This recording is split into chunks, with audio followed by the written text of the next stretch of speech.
যদি জীবনে সফলতা পেতে চান একটা সূত্র মনে রাখবেন, যে যত সইবে সে তত পাইবে। যে যত সইবে সে তত পাইবে। আমাদের অনেক মানুষ আছে, ভাই আমার একটু ঠোঁট কাটা, আমি স্ট্রেট ফরওয়ার্ড কথা একটু বেশি বলি, আমি কাউকে কোনো কেয়ার করি না, যা সত্যি কথা তা মুখের উপর বলে ফেলি, মুখের উপর বলে ফেলি, মুখের উপর বলে ফেলি। কারো ইজ্জত যায় কি যায় না খেয়াল করে।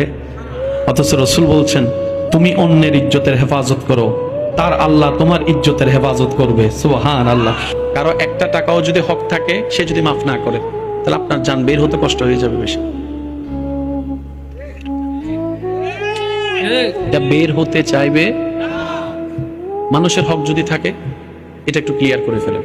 কারণ আল্লাহর হকে মাপ পাওয়া সহজ, বান্দার হকে মাপ পাওয়া কঠিন। আচ্ছা, আপনারা অনেক সময় বাদাম, ওই যে চানাবুট বাদাম বিক্রি করে, মামা 5 টাকার বাদাম দেন, এটা অর্ডার দিয়া ওই বাদামওয়ালা যদি ফ্রি করে দেয় তাহলে বাচ্চা গেছেন। সে যদি মন থেকে না দেয়, এই একটা বাদামেরও হিসাব। আল্লাহ পাক বলে, আমার হিসাবের সাথে তোর হিসাব যা, তুই ভুল করলো আমি রহমান চাইলে মাফ করে দিতে পারি, এটা আমার আর তোর ব্যাপার। কিন্তু আমার বান্দার যদি হক থাকে, হকুল্লাহ হকুল ইবাদ, আল্লাহ আমাদের সবাইকে একটু বুঝার তৌফিক দান করেন। বাপ মারা গেছে, বোনের জায়গা আপনার হাতে আছে, দেন না, দিয়ে দেন না। কথা বলেন, কথা বলেন। বোনের জায়গা দেওয়ার দরকার আছে না নাই? ভাইয়ের জায়গা দেওয়ার দরকার আছে না নাই?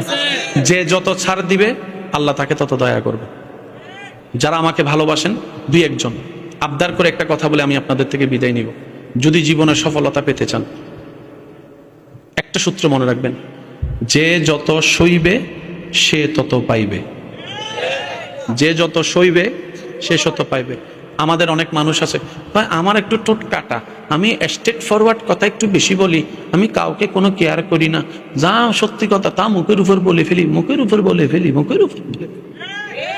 কারো ইজ্জত যায় কি যায় না খেয়াল করে। অথচ রসুল বলছেন, তুমি অন্যের ইজ্জতের হেফাজত করো, তার আল্লাহ তোমার ইজ্জতের হেফাজত করবে। সুবহানাল্লাহ। তুমি অন্যের দোষ গোপন রাখো, তার আল্লাহ তোমার দোষ গোপন রাখবে। তুমি অন্যের জীবন সহজ করে দাও, তার আল্লাহ তোমার জীবনকে সহজ করে দিবে। মানুষকে খাওয়ান, রিজিক বেড়ে যাবে। দান করেন, নিয়ামত বেড়ে যাবে। তো যারা আমাকে ভালোবাসেন, আবদারটা কি? সেটা হচ্ছে, কারো কষ্টের এতটুক কারণ হবেন না যে সে জায়নামাজে সিজদায় পড়ে আপনার নামে বদদোয়া করতে বাধ্য হয়। এই কাজটা করেন না।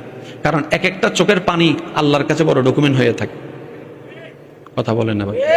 রসুলের একটা হাদিস, রসুল বলছেন, তুমি 2টা জিনিসের আমানত আমাকে দাও, জামানত।